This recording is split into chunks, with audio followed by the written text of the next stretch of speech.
Բարև ձեզ, հորիզոնը սկսում է աշխատանքը։ Անհուսալի վարկեր ունեցող անձանց տնտեսական ակտիվության խթանման միջոցառման շրջանակում ապրիլ և մայիս ամիսների համար կհատկացվի 209 միլիոն դրամ, որոշումը կայացվել է կառավարության այսօրվա նիստում։ Հիշեցնեմ, որ միջոցառման շրջանակում աջակցություն է տրվում այն վարկառու ֆիզիկական անձանց, որոնց բոլոր վարկերը 3 և ավել տարի դասակարգված է անհուսալի դասով և միևնույն ժամանակ մայր գումարի գծով պարտավորությունը կամ պարտավորությունները չի գերազանցում 1 միլիոն դրամը։ Աջակցությունը տրվում է շահառուի աշխատավարձից հաշարկված եկամտային հարկի գումարի 100%-ի չափով, որն ուղղվում է անհուսալի վարկային պարտավորության մարմանը։ Աջակցությունը տրամադրվում է առավելագույնը 24 ամիս ժամկետով, սկսած շահառու ճանաչվելուն հաջորդող ամսվա 1-ից, բայց ոչ ավել, քան անհուսալի վարկի ամբողջական մարումը։ Դիմումների ընդունման ժամկետը սահմանված է եղել փետրվարի 1-2025 թվականի, մեկնարկել է այս գործընթացը և վերջնաժամկետ սահմանված է 2026 թվականի հունվարի 31-ը։ Ուզում եմ փոքրինչ վիճակագրական տվյալներ հնչեցնել, այս պահի դրությամբ դիմել և դիմումը բավարարվել է 3594 անձի համար։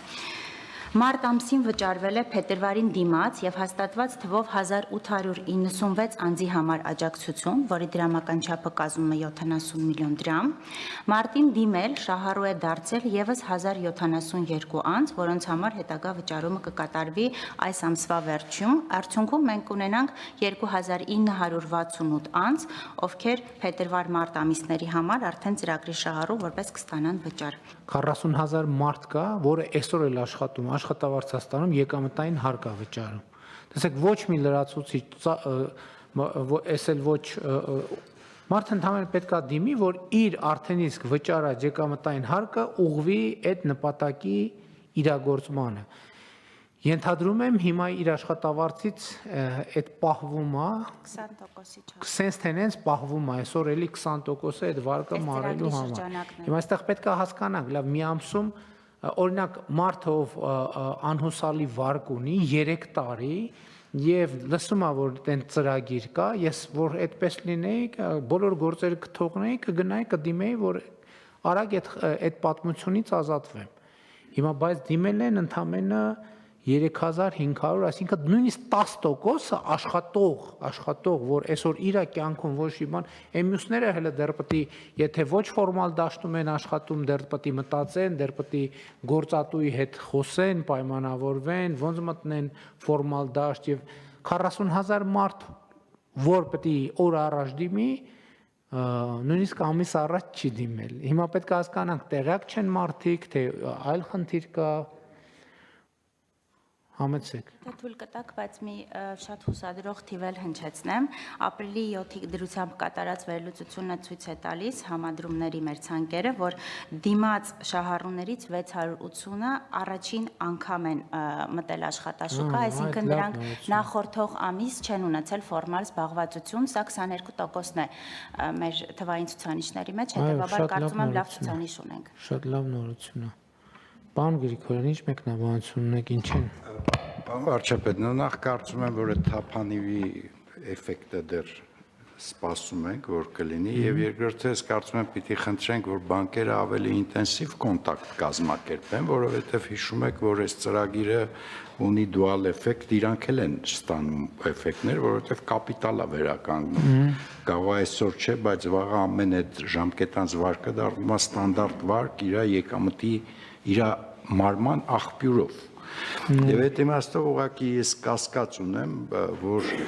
այդ շլյուզը դեռ լավ չի աշխատում, որովհետև ըստ էության բանկերը պիտի հիմա զանգեն իրենց պրոբլեմատիկ հաճախորդներին, ասեն համեցեք, ստանդարտ ձևեր սահմանեն, արագ այդ գործարքները նորացնեն։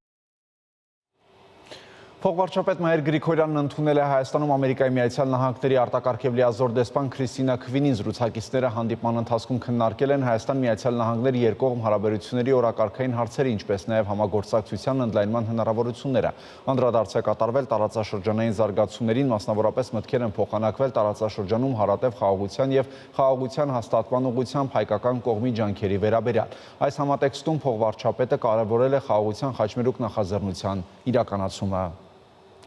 Վատիկանում պատրաստվում են Հռոմի պապի ընտրությանը, իսկ մինչ այդ մամուլում քննարկվում է, թե ովքեր կարող են հավակնել կաթոլիկ եկեղեցու առաջնորդի դերին։ Թեմայի շուրջ գործընկերս Քրիստինե Ալագուլյանը զրուցել է Արտյոմ Երկանյանի հետ։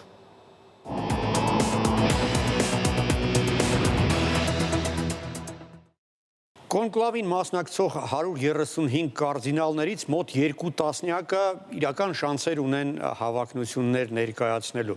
Եվ աշխարհի ամենաազդեցիկ լրատվամիջոցները վկայակոչելով սեփական տեղեկացված աղբյուրները Վատիկանում շարադրում են պոտենցիալ թեկնածուների ցուցակները։ Դրանց թվում են իտալական La Stampa-ն, բրիտանական Reuters-ն ու Daily Mail-ը, Financial Times-ը, բայց ինչն է հետաքրքիր։ Այս 4 հիշատակած պարբերականների հրապարակած ցուցակները գրեթե համընկնում են։ Այսինքն կարող ենք ենթադրել, որ այդ տեղեկությունները հավաստի են եւ մոտ են իրականությանը։ Նաև կան անուններ, որոնք տարբեր ցուցակներում հիշատակվում են, բայց չեն համընկնում։ Բայց առաջի տեղերում են Վատիկանի պետքարտուղար Պիետրո Պարոլինը, ով համարվում է ամենահավանական թեկնածուներից մեկը, ֆրանսիացի կարդինալ Ժան-Մարկ Ավելինը,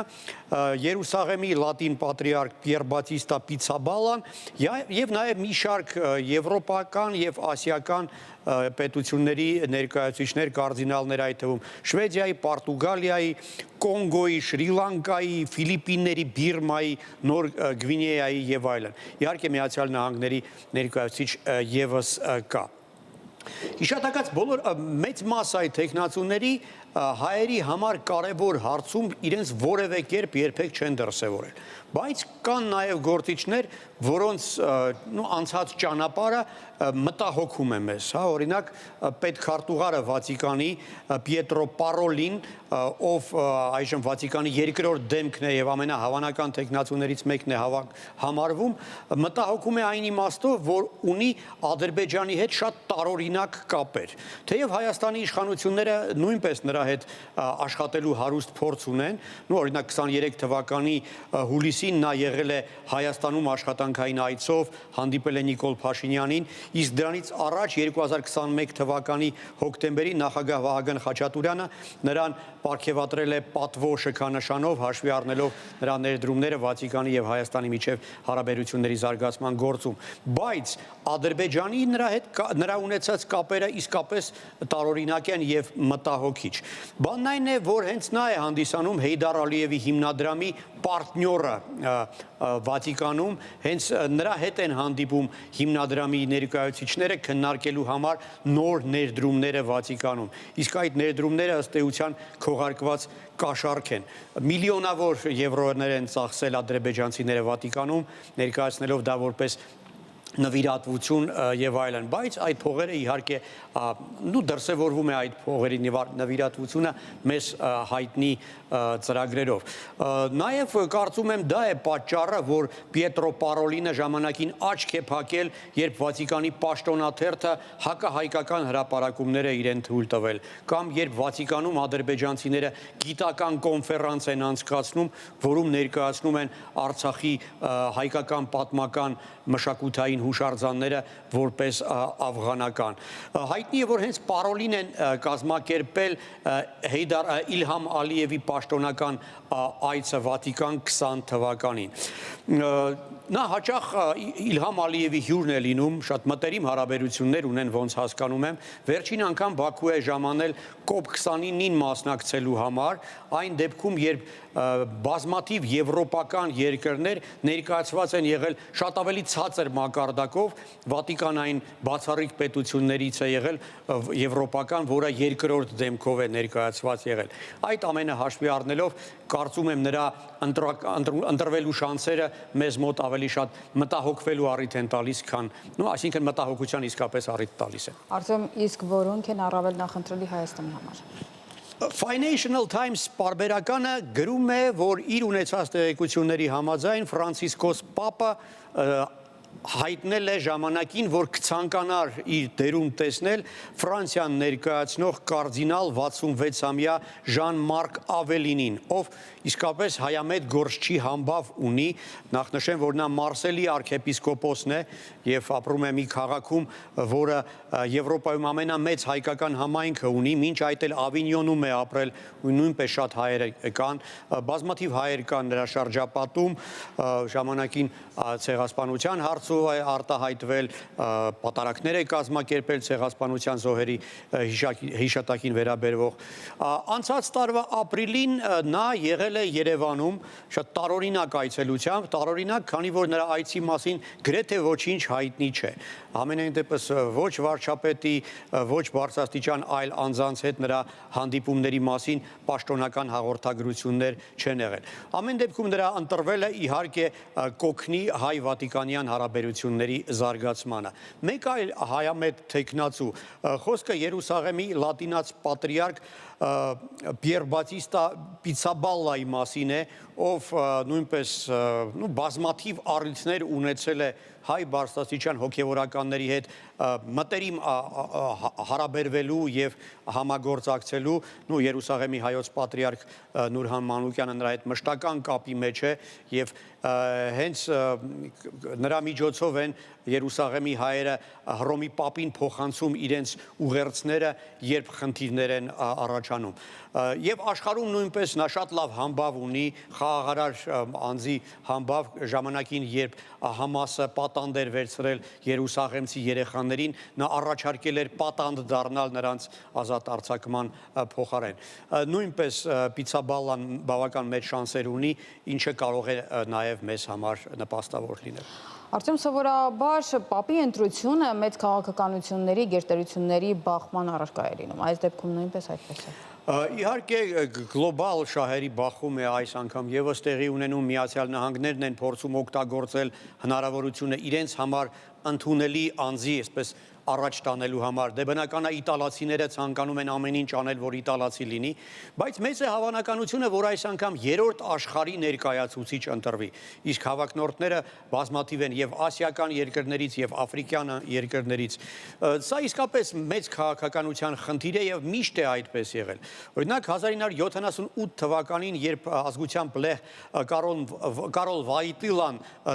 ընտրվեց Հռոմի պապ, խոսքը Հովանես Պողոս II-ի մասին է, աշխարհը արդյունքում փոխվեց, քանի որ պատմաբանները կարծում են, որ միգուցե Բերլինի պատը ի վերջո չփլուզվեր, եթե Լեհ Վայտիլան չընտրվեր Հռոմի պապ, քանի որ դրա արդյունքում Լեհաստանում բարձրացավ ինքնագիտակցությունը լեհերի, ձևավորվեց սոլիդարնոս շարժումը, ինչը արևելյան Եվրոպայում նոր ալիք առաջացրեց։ Նույն իրավիճակն էր, երբ 1958 թվականին հայազգի կարդինալ Գրիգոր Պետրոս Աղաջանյանն էր Հռոմի պապի թեկնածու։ Այս անգամ խորհրդային հատուկ ծառայությունները ամեն հնարավորը արեցին, որպեսզի նա չընտրվեր, քանի որ գիտակցում էին, որ նրա ընտրվելը կարող է Հայաստանում ազգային ինքնագիտակցության այսպես բռնկում առաջացնել, ինչը կարող էր անջատողական շարժումների հանգեցնել Հայաստանում։ Եթե այդպես լիներ, միգուցե Հայաստանի նորագույն պատմությունը այլ կերպ ձևավորվեր։ Շնորհակալություն, Արտեմ։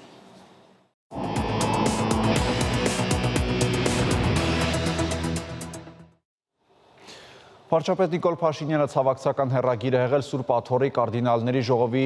դեկան կարդինալ Ջովաննի Բատիստա Ռեին նորին սրբություն Հռոմի պապ Ֆրանցիսկոսի մահվան կապակցությամբ։ Անգնահատելի է նորին սրբության ակնառու առաջնորդությունն ու ջանքերը ի նպաստ խաղաղության հաստատման, համամարտկային արժեքների տարածման, ժողովուրդների միջև համերաշխության հաստատման, մարդու իրավունքների եւ ազատությունների պաշտպանության։ Ֆրանցիսկոս պապը բոլորիս հուշերում կմնա որպես գթասրտության եւ մարդասիրական գաղափարների առաջամարտիկ ու մշտական ուշադրության ներքո էր նաեւ Հարավային Կովկասում խաղաղության եւ կայունության հարցը։ Խորապես կիսում ենք ողջ աշխարհի հավատացյալների վիշտ այս մեծ կորստի կապակցությամբ, ասվում է հեռագրում։ Ակտիվ ցիկլոնի գործունեությամբ պայմանավորված 3 հանրապետության ողջ տարածքում դիտվել են առատանձրևներ, Արարատյան դաշտի առանձին հատվածներում թափվել են ամսական նորմայի 50-ից 60%-ի չափ տեղումներ։ Այսօր ցերեկը եւ առաջիկա գիշերը ցիկլոնի ազդեցությունը Հայաստանի ողջ տարածքում կպահպանվի, ինչի արդյունքում Երևան քաղաքում եւ բոլոր մարզերում ժամանակ առ ժամանակ կդիտվեն ամպրոպային բնույթի անձրևներ։ Այսքանը կհանդիպենք ժամը 15-ին առայժմ։ Երկրի օրն ամեն օր է։ Արդեն 19 տարի Վիվան նպաստում է կանաչ Հայաստանի կերտմանը, իր ծրագրերով հասնելով երկրի ամեն անկյուն։ Այստեղ բնապահպանությունը միայն ծառատունք չէ։ Դա պայքար է անապատացման ու սողանքների դեմ, ջրի պաշարների ավելացում, անտառներ ստեղծելով։ Վիվան գործում է այսօր, մտածելով վաղվա մասին։ Այս տնկանը կարծես ծննդատուն լինի ծառերի։ Ծառերը ծնվում են, մենք մշակում ենք, մեծացնում ենք ու ուղարկում անտառ։ անտառ ստեղծելը շատ դժվար է, ասեմ, հեշտ բան չի։ Վիվան եւ Իմ անտառ Հայաստանը միավորել են ուժերը անտառ ստեղծելը դարձնելով մի ամբողջ մեծ առաքելություն։ 3 տարվա ընթացքում երբ տնկիներն ամենաշատ խնամքն են պահանջում, արդեն կան շոշափելի արդյունքներ։ Շատ կարևոր է, որ մենք գիտակցենք, որ մոլորակի նկատմամբ մեր պատասխանատվությունը մեկ օրով չի սահմանափակվում։ Փաստորեն մենք կարողանում ենք միանգամից մի քանի խնդիրներին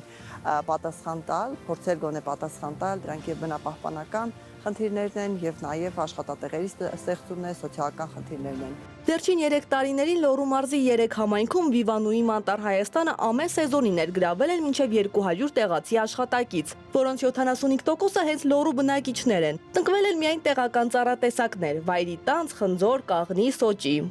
Այս աշխատանքը ոչ միայն ես սիրում եմ, նաև սա սոցիալական հարցերն եմ լուծում։ Այստեղ աշխատանքը չլիներ, բնականաբար դուրս էի գալու մարզից։ Այս աշխատանքը ինձ տալիս է եկամուտ, հետո ունեմ հիմնական աշխատանք։ Երկրից դուրս չեմ գալիս, կարևորը այդ է, ես իմ ընտանիքի հետ եմ լինում։ 11% անտառածածկույթ ունեցող Հայաստանում Վիվան 2022-ին ստեղծեց անվանական անտառ ջրաշենում աշխատակիցների կամավոր մասնակցությամբ, ապասողանքներից չերաշխավորված 2 համայնքում՝ Ուրասարում եւ Լեռնաջուրում։ Տարածքների ընտրությունն արվել է խնամքով, հաշվի առնելով տեղանքի խոնավությունը, տեղումների քանակը, դիրքը, բարձրությունը, իսկ արդյունքը շուրջ 38,000 տնկված ծառ եւ կանաչ ապագա։ Որոշ մարդիկ, որ չեն աշխատում, դրսևում նստած, մեկ աշխատանք են գալիս, ասում են, հա, մեծ բան եք անում, դա այո, մեծ բան ենք անում։ Թիփսիմե Ավակյան, Հորիզոն։